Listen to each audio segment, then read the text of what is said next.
again because it's impacting prices. What does Iran want in return for reopening the Strait of Hormuz to all traffic?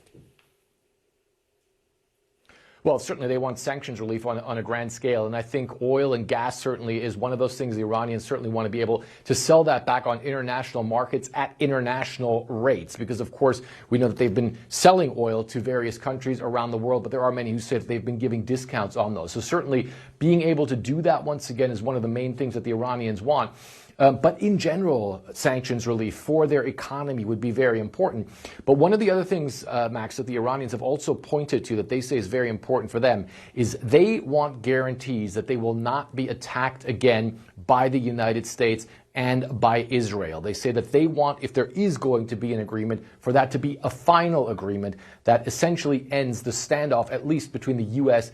and Iran. So they certainly want that. And they want guarantees that that's going to happen as well. So a large, grand bargain, if you will, between the United States and Iran. Certainly the Iranians are saying short-term ceasefires, not something that they're in it for, at least in the long run. So for them, these negotiation processes obviously very high stakes, but the Iranians also say it's something that they want to, in the end, produce something that will obviously move their country forward, but then also make sure that they don't get attacked again in the future. Good evening. The uncertainty continues over whether there will or will not be further negotiations between the US and Iran. All the while, the ceasefire that currently is in place is nearing its expiration. Now, according to some people, Vice President J.D. Vance is expected to depart on Tuesday to go to Pakistan, where the talks will take place. They say a second round of talks is planned for Wednesday in Islamabad. An Iranian Foreign Ministry spokesman said no further discussions are planned. President Trump says it's unlikely he would extend, the ceasefire if no deal is reached. Iran is vowing to retaliate after the US seized an Iranian ship. American officials said the vessel was trying to get past its naval blockade. CENTCOM has released these images of the operation. According to naval experts, the ship could eventually become property of the United States. Iran's calling it maritime highway robbery. Kevin Liptak is with me. Kevin, for a scenario that was supposed to be heading towards peace and talks and ceasefire, etc., we seem to be going in the opposite direction. It's certainly true that the optimism that you saw just on Friday, that this was all headed towards some sort of negotiated settlement, seems to have evaporated over the weekend, in part due to what we saw occurring in the Strait of Hormuz, but also because some of the president's own rhetoric about being close to a deal, saying that Iran had agreed to all of his conditions, saying that the U.S. had won this war, had caused the Iranians to essentially get their backs up and say, wait a minute, there is no agreement. We haven't signed on the dotted line yet. And in fact, we don't plan to go to a second round of talks. Now, that hasn't deterred the White House from pressing ahead, even though the president is injecting all of this uncertainty into what the talks might look like and when they might occur. He himself seems somewhat confused by the whole thing. He said that J.D. Vance was heading there this morning. In fact, J.D. Vance pulled into the White House this morning. We saw him with our own eyes. But as of now, American officials say he will be on a plane tomorrow morning headed to Islamabad. Right. Now, but here's really the issue. The underlying issues between the two sides. I mean, the president can bluster all he likes and the Iranians can deny as much as they want. But the underlying issues of radioactive stuff, of how long enrichment, blah, blah, blah, all of those, is there any movement towards each other? You know, you do hear, some glimmers of proposals that could potentially be acceptable to all of the sides when it comes to the question of whether or not Iran can enrich uranium. That's, right at the heart of these disagreements. The U.S. has proposed this idea of a 20-year moratorium. Iran has come back with a 5-year moratorium, which the U.S. has rejected. There was one proposal that I heard about earlier today where Iran would pause all enrichment enrichment for 10 years, and then the ensuing decade it would be allowed to enrich to a low level. It's not clear that the president has signed off on any of that. In fact, he has said straightforwardly that Iran not be able to enrich at all. On the Iranian side, they're looking for sanctions relief. They're looking for the U.S. to unfreeze some of its assets, which the president has also said is a red line. He said, I think I'm paraphrasing here, but that Iran would not be able to get any money in any capacity. And I think for President Trump, the real red line that he has here is that he not agree to a deal that resembles the Obama-era nuclear deal that he withdrew from. Unfreezing assets and allowing enrichment down the line are both things that deal contained. And I think for him, that's very much something he needs to avoid if he's to sort of avoid the political blowback inside the United States from Republican hardliners. And so they're caught, I think, in some unmovable positions that at this point doesn't seem clear how they will reconcile all that. Kevin, I'm grateful that you're at the White House. Thank you. This weekend's developments have reversed the sell-off in energy. Now, remember, you saw a huge sell-off, 10%, when the ceasefire was announced. Today, Brent and WTI West Texas Intermediate are higher, and this is the reason. Originally, marine traffic flows had started to recover, but de facto we are now at a halt. The U.S. Energy Secretary Chris Wright says Americans may feel the effects for some time to come. When do you think it's realistic for Americans to expect that gas will go back to under $3 a gallon? I don't know. That could happen later this year. That might not happen till next year. The problem is, well, look, no, I think he's wrong on that. Totally wrong. If you're the Energy Secretary and a member of the Cabinet, I guess that's not what you don't want to hear from the President, but the President did say that the Energy Secretary is wrong and it won't be. It'll come down quicker. Hannah Kuhn. Well, you've got this mixed messages, this inconsistency, and you've also got this back and forth on the ceasefire, whether or not ships are going through. There was a flurry of them going through on Saturday. No oil tankers went through on Sunday, which was one of the quietest days since the war started. But I think, Richard, what's interesting is that investors seem to be sort of seeing through this. And yes, oil is up today by 5%, but really it was down by a whole lot more on Friday. And stock markets, if you look at the S&P 500, if you look at the NASDAQ, they're down a bit today, but not by as much as you would think, given the seizure of a tanker. But is this just because of some optimism that might... I mean, it's nice to have ambition and optimism based on peace, but it's also got to be based on practicality and reality, and that might not happen. Well, for one thing, the stock market, it's also thinking about other things. It's thinking about AI, sort of results that we're seeing this week. But also, yes, you're right. This is about sentiment. It's about feeling. But when you look at the reality on the ground, that's when people are really paying these prices. Gas prices are still up by about 30% in the US. You've got jet fuel prices. Baggage fees are being hiked by airlines. Some airlines are cancelling flights over the busy summer travel season. So this is what people, the measure of a crisis, Richard, I think, is what's actually happening to people on the ground. And right now, we're still really not getting that relief. OK, so what does, I hate asking this question because it's how long is a piece of string. What does happen next? I don't know. And it really is about what happens with these peace talks, how much progress is made with there. Time is of the essence. We'll talk about a lot that the longer this goes on for, the more the crisis will extend, and the more the crisis will actually move from Asia in terms of shortages over to Europe and beyond. But something needs to happen quickly in order for that to be resolved. Okay. Welcome back. With a 2-week ceasefire between the US and Iran set to expire in just days, there is growing uncertainty over what happens next.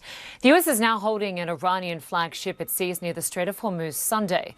A US military video released by CENTCOM shows Marine helicopters flying towards a ship called the Tuska, and Marines then descending from the helicopters onto the vessel using ropes. The US says the ship tried to evade the US blockade. And for the third day in a row, the Strait of Hormuz remains virtually empty as the U.S. and Iran trade threats. U.S. President Trump confirms American officials will soon travel to Islamabad for a second round of negotiations with Tehran. Though Iran's foreign minister is casting serious doubt on whether Iran will even take apart. Let's get straight to Kevin Liptak for the latest live from the White House. Good to see you, Kevin. So just days ago, the president was saying this war was almost over, that the conflict was very close to being over. He virtually declared victory and said the strait was open. But given the recent ship sieges and the warning shots, is the Strait of Hormuz virtually closed?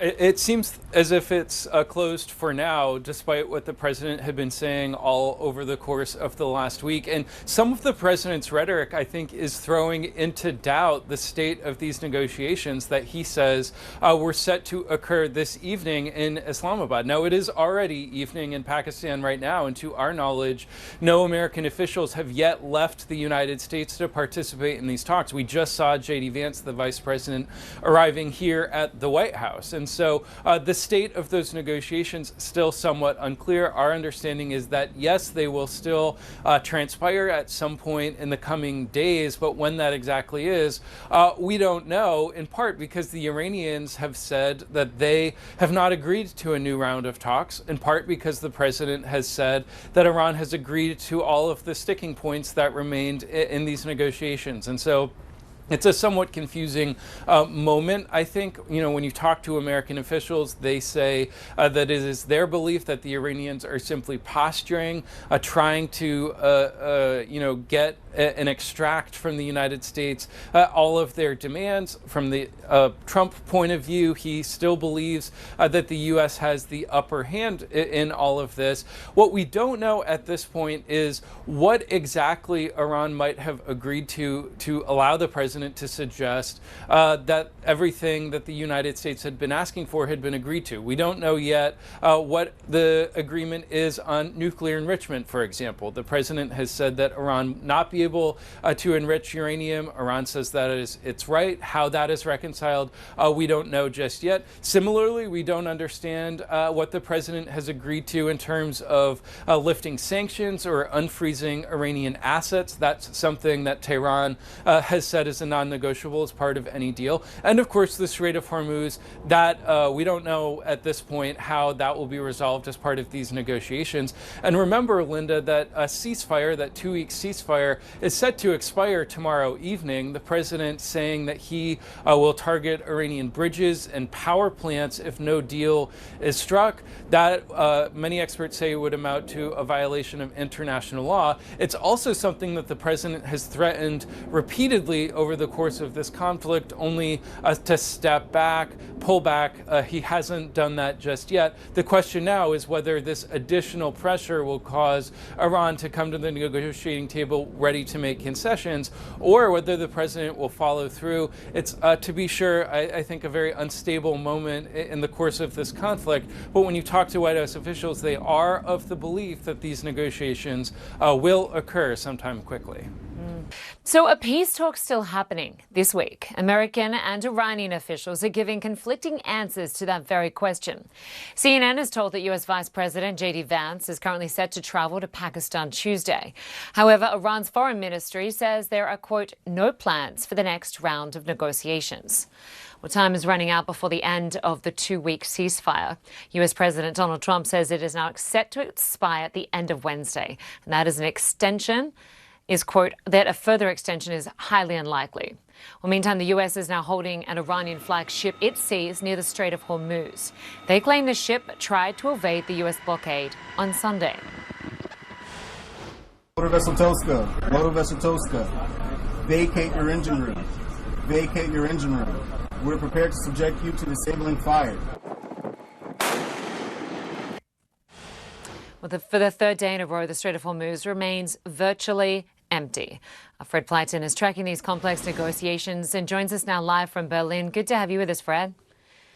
So, from inside... Hi, Linda. Yes, sir. Sorry. I was just going to ask you how Iran is framing these conversations, because we're certainly hearing a lot from the U.S. president saying that these negotiations are expected to happen this week, that the ceasefire is now expected to end Wednesday evening. What's being said within Iran? Is it being framed as a temporary pause or a complete breakdown of trust? Well, I think, first of all, there is a complete breakdown of trust as far as the Iranian side is concerned. Certainly a lot of uncertainty as to whether or not the Iranians are going to send a delegation to Islamabad to meet the U.S. delegation. Of course, all signs that we're seeing from the U.S., from Vice President J.D. Vance, we heard there that information that he's apparently set to travel early hours of tomorrow towards Islamabad. This is a very long flight from Washington, D.C. The Iranians so far saying that as of now, they are not going to participate in any additional talks. And of course, part of the reason is what we saw there on our screens. The United States taking control of that Iranian ship, and of course that naval blockade that the U.S. also still has in place as well. That's one of the things that they say led to that complete breakdown in trust. But of course, there is more to it as well. One of the things that the Iranians say really hurt the process and the dynamics of the negotiations were some of those tweets that came out from President Trump at the end of last week, when, of course, Iran's foreign minister said that essentially the Strait of Hormuz is open to commercial travel. But then President Trump started saying that the Iranians had essentially given in to a lot of the demands that the U.S. has had, saying that Iran would turn over its highly enriched uranium. The Iranians are saying they never agreed to any of that.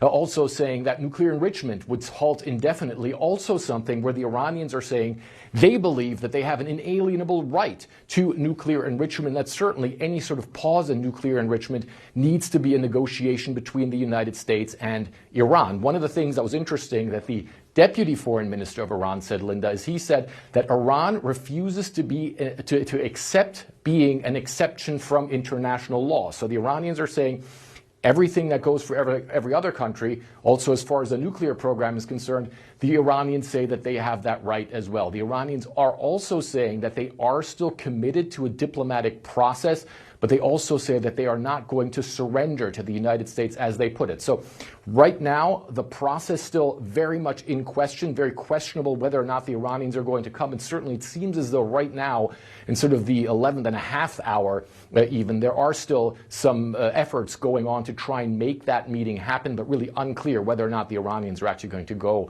to Islamabad to speak to the U.S. delegation, Linda. Fred, from some of the analysts we're speaking to, there's certainly a sense that Iran has the upper hand when it comes to leverage because of its ability to control transit in the Strait of Hormuz. From people you're talking to, your sources within Iran, do they have that level of confidence? Well, I think that the Iranians certainly believe that they are in a much stronger position than maybe the Trump administration realizes. One of the things that, of course, President Trump has said is that he believes that he's sort of taken over the initiative with that naval blockade of the Strait of Hormuz and not allowing Iranian ships to leave that area, or ships that go to Iranian ports. The Iranians are saying, obviously, that they believe with their chokehold on the Strait of Hormuz, they essentially control who goes in and out of there, and of course, with that, control a lot of the flow of energy for the world, a large part of that. So certainly the Iranians say that they understand that as far as military power is concerned, as far as equipment is concerned, they cannot match the power that the United States and also Israel has.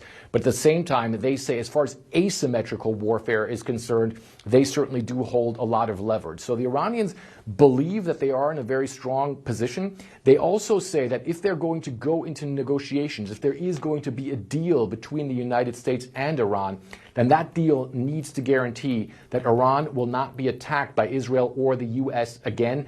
And of course, they also say that they want major sanctions relief as well, something that's very important for them, as they also need to rebuild the country after the war that's already taken place, and of course also the one that took place last year in the summer of 2025. So the Iranians certainly believe that they have some leverage, but at the same time, of course, they do understand that if it does come to a shooting war as well, that there will be a lot of pain also on the Iranian side. All right, Frederick Plyton for us in Berlin. Always great to get your perspective. Thanks so much. We are going to stay on this story. I want to welcome retired U.S. Rear Admiral Mark Montgomery. He is a senior fellow at the Foundation for Defense of Democracies and joins us now from Washington, D.C. Good to have you with us. Well, thank you for having me. I want to ask you first, from a naval perspective, is the Strait of Hormuz functioning essentially as an international waterway, or has it become a contested military zone? Well, normally it's an international waterway. And then throughout the 40 days of the war, the Iranians applied enough pressure, enough threats that international shipping was uncomfortable coming through, which I fully understand. And the United States worked hard to knock down those threats by hitting missile launchers, drones, small boats, and the whole Iranian Navy. Obviously, the United States did not create the conditions where merchants felt safe.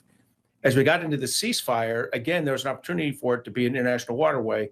But first, the Iranians, by only selectively, they say they opened up the strait, but if you read the details, they were selective.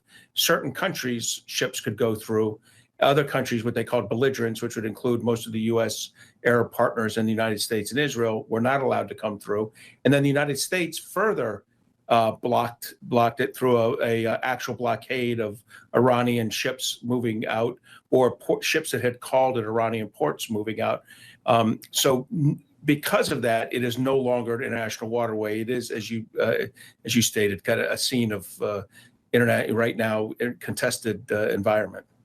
I mean, we've now seen U.S. naval forces intercept and in some cases disable or seize Iranian-linked tankers. We certainly just heard from my colleague Fred speaking about how Iran is essentially saying, Iran should be, should fall in line with other international law. From your perspective, when it comes to maritime law, is the U.S. risking any laws right now? I don't think so, because this is a response, right? The initial blockage, and as you all covered a few days ago, the Iranians fired on British, French, and before that, Indian merchant ships. And in fact, over the last 40 days, fired on almost a dozen and damaged seriously almost a dozen merchant ships, sinking some. So, I mean, that's the original effect. And when they made it clear they were not going to allow transit passage through the international waterway of all ships inside in the Arabian Gulf, then the United States applied the blockade. So look, neither one of these is optimal, but I don't believe the United States is violating international law, because we declared what we were doing and we're enforcing it directly. So right now, as it stands, what's your assessment of the risk that a commercial vessel or a naval ship or a patrol unit misreads the situation and we see a dramatic escalation here?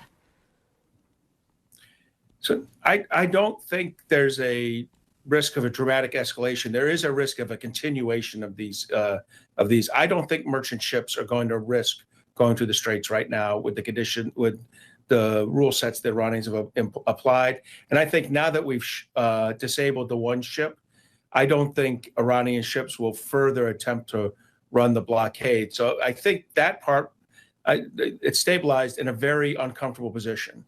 And then it's up to the negotiations the ceasefire negotiations to resolve this. Look, both countries want to come out of this saying they control the Straits of Hormuz. Iran is geographically in a great position. The United States is militarily in a great position. So between the two of them, they're going to have to agree that both of them can shut it and both of them can open it together, and that they need to agree to open it together. Donald Trump has threatened escalation if there is no deal, threatening to take out, bridges and tankers and energy infrastructure, etc. And he said that the military is ready and prepared. What exactly does that mean? Do you see that we could get to a point later this week where there is an escalation if there is no deal? Yes, and I do think this is initially rhetoric by President Trump, but if the negotiations go poorly, particularly if the Iranians no-show, he has a lot of options. U.S. Central Command, Admiral Cooper and General Kane, his chairman of the Joint Chiefs, will offer him solutions that go from restoring 500 strikes a day, where we were on the last day of bombing, to something much more targeted, at very specific, Strait of Hormuz opening attacks. In other words, a more targeted 40 or 50 strikes. I'm hoping that they would go for the lower end of that, because if you restart this at the high end, I think it's going to be some period of weeks or months before you're back at the negotiating table. But if you're a small targeting package, it's very specific. I think that'd be valuable. And of course, if bridges are attacked or power plants are attacked, they have to have a legitimate military value. I'm comfortable that Central Command and General Kane will ensure that's the case, and it will not be attacks on purely civilian targets. Do you think there's a clear operational end game for naval forces in the Strait of Hormuz, or do you think the U.S. is going to be there long term, no matter how this plays out in the coming weeks? So, yeah, on both questions, yes. So the military forces aren't responsible for the strategic end game here, but operationally they understand their mission. It is pretty straightforward what's going on. The blockade plus the halting, seizing, and taking possession of Iranian ships is something we're reasonably good at, and we can functionally do. Sustaining this for months on end will be problematic, but absolutely executable. The problem will come 3-4 years from now when the U.S. Navy can't do as much as you would expect it to be able to do because it's burned its readiness on these operations here. So this is not a short-term problem, it's a long-term problem. And I'm sure senior Navy leaders are hoping it resolves quickly. Prevailing mood as the world awaits a possible second round of talks between the United States and Iran. The U.S. sending a delegation, including Vice President J.D. Vance, back to Pakistan. But Iran's foreign ministry throwing cold water on the idea of any talks right now. Have a listen. As of now, as I am speaking to you, we have no plan for the next round of negotiations. No decision has been taken in this regard. Well, Iran also vowing retaliation for the U.S. seizure of an Iranian-flagged cargo ship that ignored repeated warnings to turn around as it headed towards a blockaded Iranian port. All this as the Strait of Hormuz remains essentially deserted for a third consecutive day, with only 3 vessels seen passing through, 2 of them empty. Nick Robertson is in Islamabad, where he says there is still hope for more US-Iran talks, but no clear path forward, at least not for now. Have a listen. There is a huge trust deficit on the Iranian side of the Americans. They're saying, even if we come, what happens? We make a deal, and then does that get broken? There's also the anger at the targeting of their tanker overnight. They're accusing, the United States of landing terrorists, not Marines, but terrorists on board the tanker. So there's a huge amount of anger about that. There's a backlash that says, Iranian military could take a military response. But I think let's just pause that, because escalation, real escalation, would be much bigger than what we're witnessing so far. So that if you want to have a semi-positive box, put that in the semi-positive box. Well, CNN senior White House reporter Kevin Liptak connecting us from the White House. You just heard the framing there by Nick. Kevin, what are you learning there about the prospect or not for more? The uncertainty over potential negotiations between the U.S. and Iran. Sources say Vice President J.D. Vance is expected to travel to Pakistan on Tuesday to take part in a second round of talks. But the situation remains fluid, with heated public rhetoric by both the U.S. and Iran ahead of that ceasefire deadline. President Donald Trump, who now says the ceasefire ends Wednesday evening, Washington time, is expecting optimism that Tehran will come to the table. And he warns of consequences if they don't. But Iran's foreign ministry says Iran will decide on how to proceed, claiming ceasefire violations and provocative actions by the U.S. are major obstacles to diplomacy. Iran also vowing retaliation for this. Motor vessel Toska, vacate your engine room. Vacate your engine room. We're prepared to subject you to disabling fire.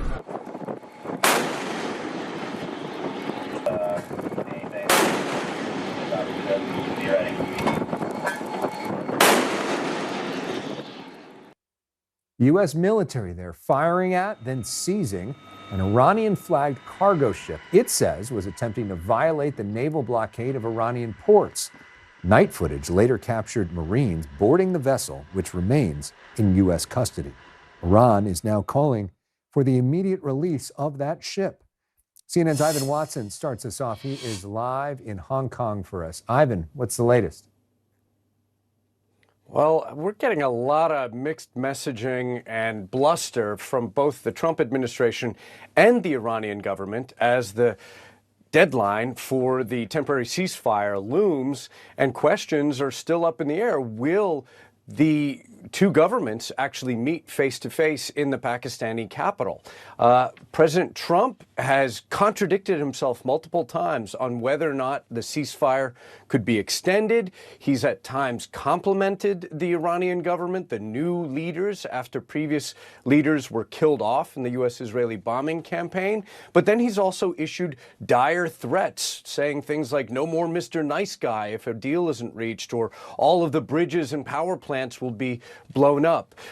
For their part, the Iranians have had different messages. They haven't confirmed whether or not they'll actually attend the new round of talks. And the leader of the negotiating delegation from the first round of discussions in Islamabad, that's Mohammad Ghalibaf, he put out this statement about 5-6 hours ago saying, quote, Trump, by imposing a siege and violating the ceasefire, seeks to turn this negotiating table, in his own imagination, into a table of surrender or to justify renewed warmongering. We do not accept negotiations under the shadow of threats, and in the past 2 weeks, we have prepared to reveal new cards on the battlefield. So big questions. Will these two governments actually meet face to face in perhaps 48 hours' time?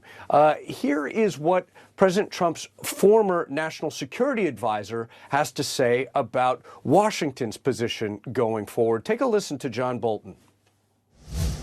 So they're in a situation where, as with the last time they went to Islamabad, they're right up against a deadline. I think if Trump extends the deadline again, or the Iranians will really feel they've got the upper hand, that he's so desperate to avoid resuming military action that they just have to keep pressing on him, and they'll come away with a pretty good deal from their point of view. That's why I think this approach was fundamentally flawed. I think the ceasefire itself was a mistake. Of course, John Bolton is famous for being a hawk on Iran for much of his career. Now, the question of shipping is also continuing to loom large, with just a fraction of the ships that used to sail through that strategic waterway of the Strait of Hormuz passing through in these past couple of days. The Iranian government is still very angry about the U.S. Navy's seizure of this cargo ship, the Tuska, on Sunday. And the Iranian Foreign Ministry not only have officials called it an act of piracy, but they put out a fresh letter demanding the immediate release of, quote, the Iranian vessel, its sailors, crew, and their families. Alex, this is something I didn't know, that it's not that uncommon sometimes for family members to ride on board some of these cargo ships as they make their long trips around. And in the meantime, the Iranian government, Fars news agency, has put out video of what it claims are ships sailing through the Strait of Hormuz with Iran's permission, through what it describes as a safe corridor, Iran continuing to insist that it is still dictating the terms for vessels to sail in and out of there, even as the U.S. Navy continues to enforce what it says is a blockade of Iranian ports. Alex. Ivan Watson starting us off in Hong Kong. Of course, John Bolton, not only longtime hawk, but also being investigated by the Trump administration. So there is a lot of backstory and context when it comes to his words on this. Thank you so much. You've been on our show. You have not been a huge fan of the war with Iran. You obviously not a big fan of the war with Iran either. We're now at a really interesting moment and a real interesting test for J.D. Vance. Reports are, Caroline, that he's heading to Pakistan to try to lead negotiations to end a war that he may not have had agreed with in the first place. You know what? I am glad to see J.D. Vance headed over there rather than 5,000 more U.S. Marines. So we are headed on the right track if that's what we're doing. I think Vance might be doing this for politically motivated reasons. I'm okay with that. I think it's interesting that we haven't heard from Marco Rubio. Marco Rubio was in front of every single camera at the beginning of this war, making sure he could get his face on